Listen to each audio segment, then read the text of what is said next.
بسم اللہ الرحمن الرحیم۔ مرقات کے پہلے باب فی التعریفات کے سبق نمبر 1 میں خوش آمدید۔ آج کے اس سبق کے اندر ہم یہ پڑھیں گے کہ منطقیوں کا مشغلہ کیا ہے۔ عبارت دیکھ لیں، آپ ترجمہ کرتے ہیں، مختصر سی بات ہے، پھر انشاءاللہ اس کی تشریح کرتے ہیں۔ فصل لا شغل للمنطقی من حیث انہ منطقی یبحث الفاظ کیف وهذا البحث بمعزل عن غرضه وغایته ومع ذلك فلا بد له من بحث الالفاظ الدالة على المعانی لأن الإفادة والاستفادة موقوفة عليه ولذلك يقدم بحث الدلالة والالفاظ في كتب المنطق۔ عبارت میں نے آپ کے سامنے پڑھ دی ہے، اس کا ترجمہ دیکھ لیں، پھر اس کی تشریح کرتے ہیں۔ منطقی کا کوئی شغل نہیں ہے یا منطقی کا کوئی مشغلہ نہیں ہے اس کے منطقی ہونے کی حیثیت سے کہ وہ الفاظ سے بحث کرے، اور یہ کیسے ہو سکتا ہے حالانکہ یہ والی جو بحث ہے یہ منطق کی غرض و غایت سے جدا ہے،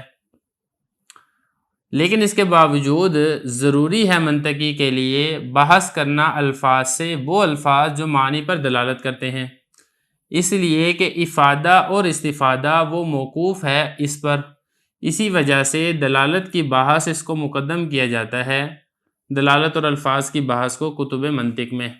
عبارت بھی ہو گیا ہے، ترجمہ بھی ہو گیا ہے، اب چلتے ہیں اس کی تشریح کی طرف۔ دیکھیں یہاں سے کتاب کا جو پہلا باب ہے وہ شروع کیا جا رہا ہے۔ اس پہلے باب کے اندر تعریفات ذکر کی جائیں گی، مختلف چیزیں جو ہیں، جو مختلف اصطلاحات ہیں منطق کی، ہر ایک کی اس کے اندر تعریف ذکر کی جائے گی، الفاظ ذکر کیے جائیں گے۔ تو یہ ساری تعریفات ذکر کرنے سے پہلے حضرت ایک دفعہ دخل مقدر کر رہے ہیں، یعنی ایک اشکال ہو سکتا تھا، اس اشکال ہونے سے پہلے ہی اس کا جواب دینا چاہ رہے ہیں۔ اشکال یہاں پر یہ ہوتا ہے کہ منطق اس کا تعلق تو معنی کے ساتھ ہے، کیونکہ غور و فکر کرنا وہ تو ایک دماغ کا کام ہوتا ہے، ایک سوچ کا کام ہوتا ہے، اس کا لفظ کے ساتھ کیا تعلق ہے؟ آپ کو براہ راست معنی کی بحث کرنی چاہیے تھی، لیکن آپ لفظ کی بحث پہلے کر رہے ہیں، اس کی کیا وجہ ہے؟ تو دیکھیں اس کا جواب حضرت یہ دے رہے ہیں کہ بالکل یہ والی بات درست ہے کہ منطقی اپنے منطقی ہونے کی حیثیت سے وہ معنی سے بحث کرتا ہے، وہ غور و فکر سے بحث کرتا ہے، الفاظ کے ساتھ بحث نہیں کرتا ہے۔ لیکن صرف یہ والی بات نہیں ہوتی کہ ہم نے بحث کرنی ہے، بلکہ مقصد تو یہ ہے نا کہ آپ کو منطق سکھانی ہے، آپ کو منطق کا فائدہ پہنچانا ہے، اور آپ نے ہم سے منطق کا فائدہ حاصل کرنا ہے، اور افادہ یعنی فائدہ پہنچانا اور استفادہ یعنی فائدہ حاصل کرنا یہ الفاظ کے ذریعے سے ہی ہوگا، وہ الفاظ جو کہ ان معانی پر دلالت کریں گے، وہ معانی جو کہ علم منطق کے اندر جن سے بحث کی جاتی ہے۔ تو اس لیے چونکہ یہ جو الفاظ ہیں یہ معانی تک پہنچانے کا ایک ذریعہ اور سبب ہیں، اس لیے پہلے الفاظ اور ان کی تعریفات یہاں پر ذکر کی جائیں گی، اس کے ذریعے سے، اس کے واسطے سے آپ معانی کو بخوبی اور آسانی سے سمجھ جائیں گے۔ تو یہ حضرت فرما رہے ہیں لا شغل للمنطقی، منطقی کا کوئی شغل نہیں، منطقی کا کوئی مشغلہ نہیں ہے، کوئی تعلق نہیں ہے، کوئی ربط نہیں ہے، کوئی علاقہ نہیں ہے، من حیث انہ منطقی، منطقی ہونے کی حیثیت سے کہ وہ لفظ سے بحث کرے۔ دیکھیں یہاں پہ بھی حیثیت کی قید ہے، حیثیت کی قید اس لیے لگائی گئی ہے کہ منطقی اگرچہ منطقی ہونے کی حیثیت سے تو لفظ سے بحث نہیں کرتا ہے، لیکن منطقی اگر کوئی اور علم حاصل کر رہا ہے، علم نحو حاصل کر رہا ہے، علم صرف حاصل کر رہا ہے، تو علم نحو حاصل کرنے کی حیثیت سے یا علم صرف حاصل کرنے کی حیثیت سے وہ لفظ سے بحث کر لیتا ہے اور کرتا ہے۔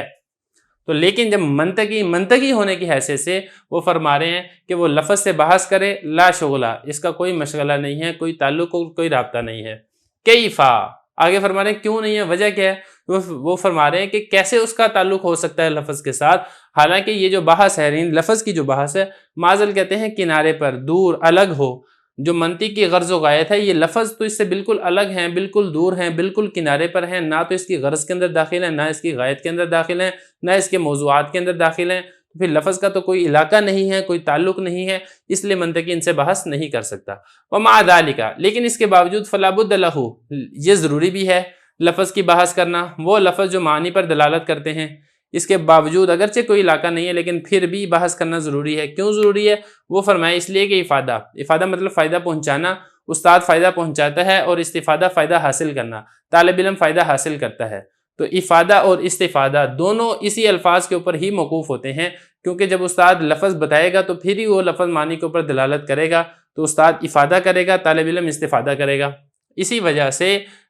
دلالت کو اور الفاظ کی بحث کو کتب منطق میں مقدم کیا جاتا ہے، لہذا ہم بھی اسی دلالت کو اور الفاظ کی بحث کو اپنی اس کتاب کے پہلے باب میں مقدم کریں گے، اس کے بعد معنی تک آپ خود ہی پہنچ جائیں گے۔ اللہ